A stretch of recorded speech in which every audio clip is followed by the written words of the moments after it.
Interest kubwa sana ya sekta binafsi kutaka kuja na kuwekeza katika sekta ya umeme na sekta ya nishati ya Tanzania. Na jambo hili ni muhimu kwa sababu tunapoangalia uchumi wetu unavyokuwa, unavyozidi kusonga mbele, ni muhimu sana kama nchi tukapanua wigo wa uwekezaji katika sekta ya nishati. Nishati ndio inayoshikilia uchumi. Nchi yote ikiwa haina nishati ya kutosha, uchumi wake hauwezi kukua. Kwa hiyo sisi kwa kuangalia jinsi ambavyo uchumi wetu umekuwa ukikua, kuna maeneo ambayo lazima tuongeze nguvu. Maeneo hayo ni kwenye uwekezaji wa uzalishaji umeme, kwenye usafirishaji umeme na usambazaji umeme.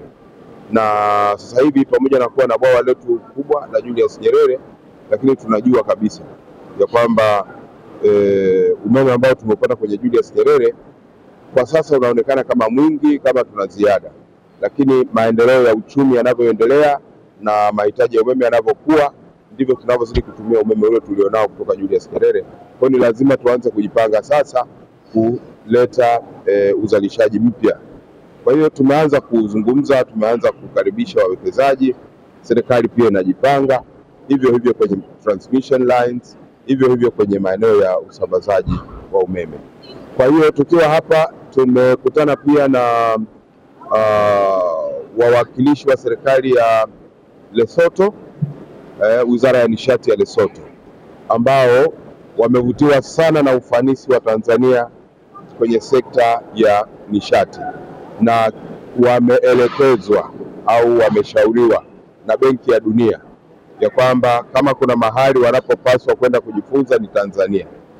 Kwa hiyo kwa kuelekezwa na Benki ya Dunia, walitutafuta tulipokuwa kwenye mkutano wa spring wa Benki ya Dunia kule Washington. Hatukuweza kukutana nao, baadaye wakaja Tanzania, na tulipokuwepo hapa wamekuja kuanzia waziri, katibu mkuu na timu ya wataalamu wa Wizara ya Nishati ya Lesotho. Wameonyesha nia ya kuingia kwenye mahusiano maalum na Wizara ya Nishati ya Tanzania ili kuweza kusaidiana nao katika maeneo yao ya kuboresha hali ya umeme wa nchi yao. Kwa hiyo Watanzania tunaweza tusijue, lakini tunavyotazamwa kutoka kwenye mataifa mengine, hasa eneo la nishati, tunaonekana kwamba tumefanya vizuri sana.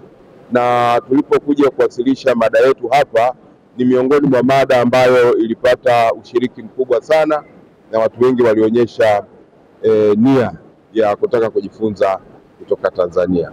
Maeneo ambayo Tanzania imepiga hatua sana ni eneo la umeme, hasa umeme vijijini, ambayo tumekuwa ni mfano kwa kweli katika Afrika. Lakini maeneo ya uwekezaji kwenye uzalishaji umeme, na hasa baada ya kukamilisha bwawa la Mwalimu Nyerere, bila kusahau miundombinu yetu ya kuunganisha na nchi nyingine. Tumeshafanikiwa kuunganisha na Kenya, Rwanda, Burundi, na sasa hivi tunakwenda Zambia, lakini pia tunajenga laini kubwa ya umeme kuunganisha na Uganda.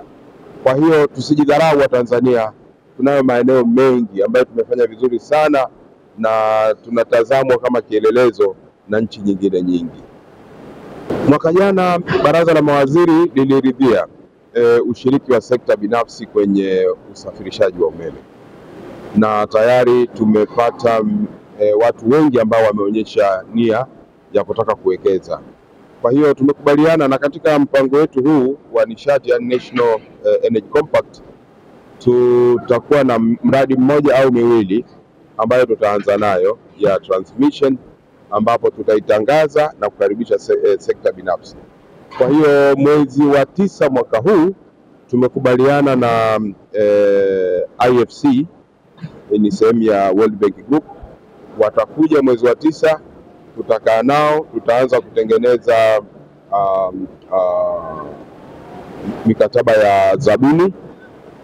Tutajadiliana nao na tunafikiri tutafikia mahali pa kuanza kutengeneza mikataba ya zabuni itakayowezesha kutangaza miradi ya usafirishaji na kukaribisha wawekezaji wenye sifa waweze kushiriki.